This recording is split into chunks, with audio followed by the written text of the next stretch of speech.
Hello दोस्तों, अगर आप रियल इस्टेट में इन्वेस्ट करना चाहते हो पर आपके पास में इतना इनफ अमाउंट नहीं है। इनफ मतलब अगर आपको रियल इस्टेट में इन्वेस्ट करना है तो आपको 20 लैक्स मोर देन दैट यानी 1 लाख में अमाउंट लगेगा। और अगर आपके पास में उतना अमाउंट नहीं है तो डेफिनेटली आपको लोन लेना होगा। और लोन लेने के बाद अगर आप रियल इस्टेट में इन्वेस्ट करते हो तो आप उसको एक अच्छा इन्वेस्टमेंट तो डेफिनेटली नहीं बोलोगे, क्योंकि आपका रिटर्न उतना आएगा ही नहीं। जितना आपने इन्वेस्ट किया है प्लस इंटरेस्ट, उससे ज़्यादा रिटर्न कमाना ये बहुत ही मुश्किल होगा। तब क्या करें? तो मैं आपको एक अच्छा सोल्यूशन बताने जा रहा हूँ। अगर आप रियल एस्टेट में इन्वेस्ट करना चाहते हो और वो भी कम से कम अमाउंट में, तो आपने रीट के बारे में सोचना चाहिए। रीट मतलब REIT, that is real estate investment trust. ये एक डिजिटल वे है प्रॉपर्टी में यानी रियल एस्टेट में इन्वेस्ट करने का। रियल एस्टेट में यानी रीट में इन्वेस्ट कैसे करें? तो अगर आपने लाइफ में कभी किसी स्टॉक में इन्वेस्ट किया है तो सेम प्रोसेस आपको फॉलो करनी होगी रियल एस्टेट इन्वेस्टमेंट ट्रस्ट यानी रीट बाय करने के लिए, उसमें इन्वेस्ट करने के लिए। अभी तक इंडिया में रीट इस कैटेगरी में सिर्फ 3 ही कंपनियों का नाम आया है, और वो है माइंडस्पेस, एम्बेसी और ब्रुकफील्ड। अगर आप किसी भी डीमैट अकाउंट में जाते हो और ये तीनों में से कोई भी नाम सर्च करते हो तो आपको ये तीनों भी रीट यानी एक एक करके दिख जाएंगे। इसमें आप इन्वेस्ट कर सकते हो। इसका रेट ये भी शेयर प्राइस की तरह 300, 500, 600 रुपये पर क्वांटिटी होता है, बट इसमें एक लिमिटेशन है कि आप एक एक या दो क्वांटिटी नहीं खरीद सकते। आपको एक कुछ मिनिमम क्राइटेरिया डिसाइड किया होता है कि 200 क्वांटिटी मिनिमम लेना होगा, या अलग अलग कंपनी के अलग अलग क्वांटिटी का बंडल हो सकता है। तो आपको लगभग अगर 200 क्वांटिटी 300 रुपये के हिसाब से मैं सोचूं तो आपको लगभग 60,000 इन्वेस्ट करना होगा, और 60,000 रुपीज़ से आप आपका रियल इस्टेट में इन्वेस्टमेंट शुरू कर सकते हो। अच्छा, तो रियल इस्टेट इन्वेस्टमेंट ट्रस्ट यानी रीट का बेनिफिट क्या है और इसमें इन्वेस्टमेंट करना सही होगा या नहीं, ये ट्रस्टवर्दी है या नहीं? तो इसके लिए मैं आपको डिटेल बताता हूँ कि रीट में वही कंपनीज एनरोल कर सकती है जिनकी टोटल प्रॉपर्टीज़ का 80 to 90% जो प्रॉपर्टी है वो एक्टिव है। जब मैं एक्टिव बोलता हूँ तो उसका मतलब ये है कि वो किसी ना किसी तरीके से इनकम जनरेट कर रही हो, चाहे वो रेंट के थ्रू हो या किसी और तरीके से हो।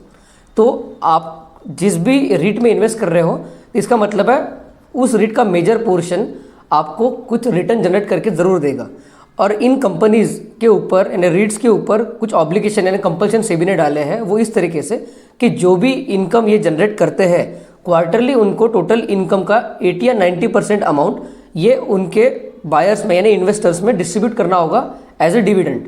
तो इसका मतलब ये हुआ कि अगर आप रीट के थ्रू रियल एस्टेट में इन्वेस्ट करते हो तब होगा ये कि आप ना ही सिर्फ रियल एस्टेट में इन्वेस्ट कर रहे हो, बल्कि आपने एक रियल एस्टेट में इन्वेस्ट करके उसके लिए एक टेनेंट भी ढूंढ लिया है, जिसके लिए आपको कोई मेहनत नहीं करनी पड़ी, बट रेडीमेड यानी ऑटोमेटिकली वो कुछ एक्टिव प्रॉपर्टी में ही इन्वेस्ट हो रहा है। इसके अलावा और भी बेनिफिट है रीट का, वो इस तरीके से कि लेट से आप पुणे या हैदराबाद ऐसे किसी सिटी में आप रियल एस्टेट बाय करते हो। लेट से किसी दिन वहाँ पे किसी तरीके का कोई नेचुरल कैलेमिनिटी या कुछ वायलेंस या किसी तरह का दंगा कुछ होता है, तो उस केस में क्या होता है, उस एरिया के प्रॉपर्टीज़ के रेट थोड़े डाउन हो जाते हैं, राइट। तो उस वजह से आपकी प्रॉपर्टी जिसमें भी आपने इन्वेस्ट किया है रियल लाइफ में फिजिकल प्रॉपर्टी में, उसके रेट भी कम हो सकते हैं। बट जब आप रीट के थ्रू रियल एस्टेट में इन्वेस्ट करते हो तो इसका एक और बेनिफिट है, वो है ना, लेट से मैंने एम्बेसी या माइंडस्पेस इस रीट में इन्वेस्ट किया है, तो माइंडस्पेस की जितने भी टोटल प्रॉपर्टीज़ है वो डिस्ट्रीब्यूटेड रहेगी, कुछ पुणे में, कुछ बैंगलोर, कुछ हैदराबाद, कुछ मुंबई। तो उससे होगा ये कि किसी एक सिटी में इस तरह के नेचुरल कैलेमिटी या दंगे या किसी भी XYZ रीज़न की वजह से कुछ प्रॉब्लम आता है जिससे वहाँ के रियल एस्टेट का रेट थोड़ा कम होता है, तो भी क्योंकि आपने जो इन्वेस्ट किया है वो वेल डिस्ट्रीब्यूटेड है अलग अलग सिटी में, तो आपके रीट इन्वेस्टमेंट के ऊपर इतना ज़्यादा इम्पैक्ट नहीं आएगा। मतलब डाइवर्सिफिकेशन विद इन डाइवर्सिफिकेशन हो जाएगा। अब बात आती है कि रियल एस्टेट में इन्वेस्ट करना चाहिए क्या और इसमें कितना रिटर्न आएगा।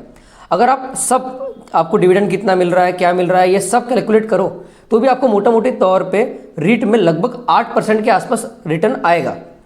तो ये तो शेयर से कम हुआ, राइट। तो फिर बहुत लोग पूछेंगे कि मैंने रीट में इन्वेस्ट ही क्यों करना चाहिए। रीट में इन्वेस्ट करने का एक वन ऑफ द रीज़न है डाइवर्सिफिकेशन, क्योंकि आपके पास में अगर 100 रुपये है और 100 में से आप कुछ रुपए स्टॉक्स में इन्वेस्ट करते हो, थोड़े अमाउंट गोल्ड में इन्वेस्ट करते हो, तो ये हमेशा सजेस्ट किया जाएगा कि थोड़ा अमाउंट आपने रियल एस्टेट में भी इन्वेस्ट करना चाहिए, उससे डाइवर्सिफिकेशन होगा।